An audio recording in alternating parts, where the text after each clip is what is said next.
Ya. Mana? Mana? Ini yang enak. Kacang paling enak di dunia. Paling enak di dunia? Iya.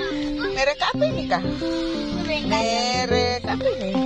Burung merak. Mana? Merek burung merak. Enak kan? Tonjok-tonjok enak itu kacang. Iya, enak.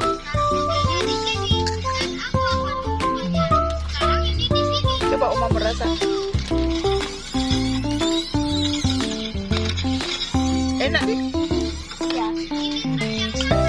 Bilang terima kasih Om Edi kacangnya.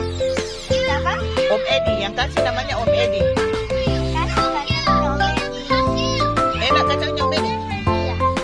Akan lagi tahu mereknya. Ini pemberian gratis, tapi kalau berikut abang suka abang beli merek ini ya. Kacang telur, merek burung merak, oleh-oleh Makassar. Ya. Bilang sekali lagi terima kasih dulu.